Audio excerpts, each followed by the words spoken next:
Hey everyone, when you think of champions that are OP in low elo and top lane, I'm sure one that immediately comes to mind is Darius, right? He's always been good in low elo. But when looking at win rates, Darius' win rate in gold is 48%, and in higher elo, like diamond and above, his win rate goes up to a solid 51%. That sounds backward, doesn't it? Well, today I'm going to break down why this is the case, using two games with the same matchup, one in gold with Darius vs Urgot, and one in Masters. By the end of this video, you should have a clear understanding on why a lane bully, easy champion to play like Darius can't just auto win in low elo like people think, and why a high elo actually has a higher win rate on him, even though he's always been a low elo stomper champion. Before we get started, matchup knowledge is definitely a top 3 skill to master in the top lane, and top also has some of the most annoying champions which are difficult to even understand what their abilities do, which are referred to as knowledge checkers, things like Urgot, Alawi, Kled, Mordekaiser, etc. That's why we made a course that teaches you exactly how to play against these champions, so check that out after this if you want to stop giving champions like that free wins. Anyways, now we can jump into some gameplay. Let's start with the low elo Darius vs Urgot game.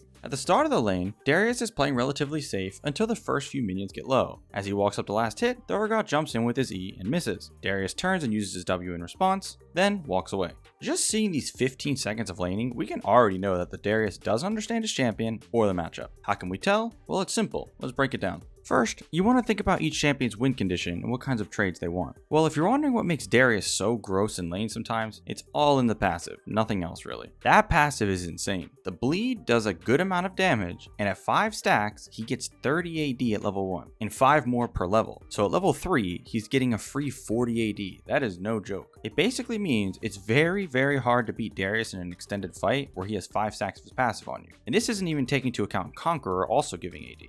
Urgot, on the other hand, is a semi-range champ. I say semi-range because his range is really low, but it's still range. Urgot is actually really strong on an all-in early on, but he's not Darius. This means Urgot should be looking to use his range advantage to poke Darius down until he's low enough to all-in and kill Darius before he gets his passive rolling. Now, if we go back to the gameplay, we just saw Urgot miss his one ability on Darius. Urgot has a strong level 1, but if he misses the E and he hasn't poked Darius down at all before using it, now Darius could just run him down. Darius could have won the lane right there, literally. He started W, so he should have went in, used his auto W, auto cancel to basically apply 2 stacks of bleed instantly, then auto attacked Urgot until he was at his tower, and just like that, the lane would basically be won. But since Darius doesn't have the matchup knowledge or understanding, he let Urgot get away with murder here. Alright, at this point, it's not like Darius can't win, it's just that he could have won by now. So let's keep going. After what happened earlier, Darius goes back to playing safe and behind his minions. Urgot keeps walking up looking to auto him, so Darius runs away. This entire time Urgot E is down, so Darius could just walk at him and all in if Urgot messes up his spacing at all. But Darius is really scared, it seems. This also lets Urgot hit level 2 first, which wouldn't have happened if Darius punished the mistake earlier. But either way, now Darius is forced to back off and play even more safe. And at this point, Darius should have the fundamental top lane game plan in mind when the enemy top gets the first push like this. He needs to stay healthy,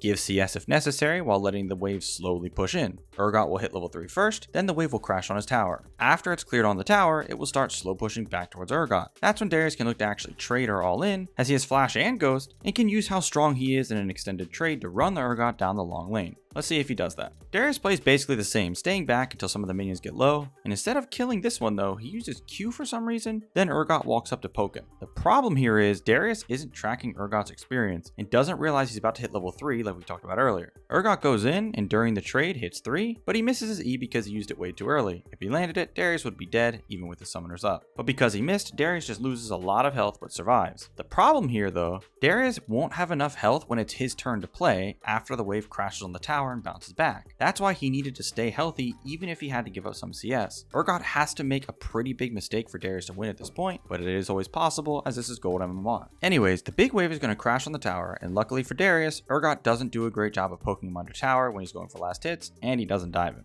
Urgot should and could dive here very easily. Urgot even missed out on some minion experience and didn't hit level 4 while Darius did when he was done clearing these minions. Before we keep going, you should notice something wrong here though. Look at the minion wave. See how the next wave is here after the wave is cleared on the tower? Meaning the wave is about to meet somewhere near the middle. But we talked earlier about how after the slow push crashed, it would slow push towards Urgot now. So what happened? Let me show you. If we look at what Darius did when the wave crashed, he was doing a lot of extra damage to the wave and killing minions that were not targeted by the tower yet. He used Q and killed a few range minions, which made him take a lot of damage. Then he would kill minions that only took 1 tower shot when they could have taken 2. The problem is if you clear the enemy minions too fast like this, they are all gone before the next wave gets there. So it doesn't start the slow push right in front of your tower. It starts near the middle, which isn't anywhere near as safe, while also meaning you should only be able to stack up 2 waves instead of 3 or 4. You want the minions to still be on the tower when your next wave is arriving, as this makes your wave stop to kill those remaining minions while the next enemy wave gets closer to your tower. This means the waves will start out even after the wave is cleared, and on your side of the lane, which means the even minion rule will kick in and start a slow push. Even minion rule is simple. If the waves are even, whichever side they are closer to, they will slow push the opposite way. Anyways, now Darius wants to walk up to the wave, but he knows Urgot is in the brush waiting for him, as Urgot appeared by accident a few seconds ago. He waits for Urgot to come out, then he walks up. As he walks up, the enemy jungler Zac jumps out of the top brush, and it leads to Darius dying. In Darius's mind, there's a good chance he thinks this isn't his fault, but the sad truth is, it's all his fault. If he wasn't missing all of his health and slow push properly, he could actually 1v2 them with his big wave and ghost, as Zac does pretty low damage early in the game. All the mistakes Darius made led up to this point, and like I said, Urgot could have killed him way earlier anyways.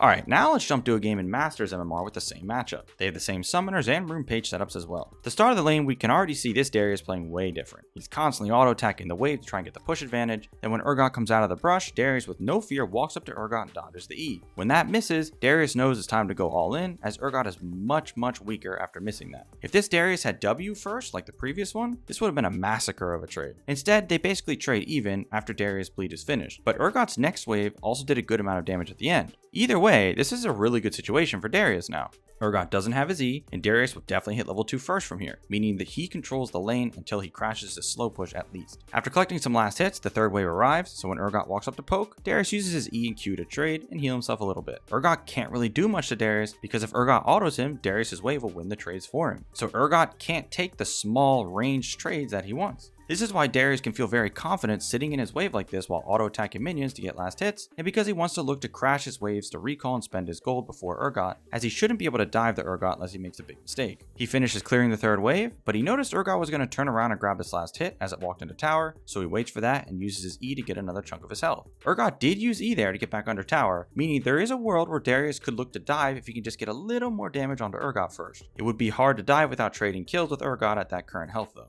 Since he realizes he can't dive, he focuses on hard shoving the next wave before backing off to recall and spend his gold. When he gets back to lane, he now has an item advantage and a big health advantage as Urgot is trying to get the wave shoved in so he can reset as well. Darius wastes no time here. He pops a ghost and goes all in right away, knowing how bad of a situation this is for Urgot. With Conqueror stacked and all 5 stacks of Darius passive, he was getting 66 bonus AD there. That's kind of disgusting. That's why you can't mess with Darius in a long fight like that. At level 18, Darius passive gives him 230 free AD. Notice why Darius won this lane though compared to the other one. From start to finish, compare this Darius to the previous one. It came down to 2 things: laning fundamentals and matchup knowledge. This Darius knew what kinds of trades he should be looking for and knew how important it was to get level 2 first. He knew how to use the fact that he got the push early to recall and get an item advantage and punish Urgot for missing so much health from his mistake earlier. Alright guys, so as you can see that even if a champion is OP and low elo, without fundamentals and matchup knowledge, you can still lose easily. In high elo, a lane bully like Darius is even more scary because they have fundamentals too, so they won't give any free windows to exploit them. But that's going to bring us to the end of this video. I hope you enjoyed it, and I'll see you in the next one.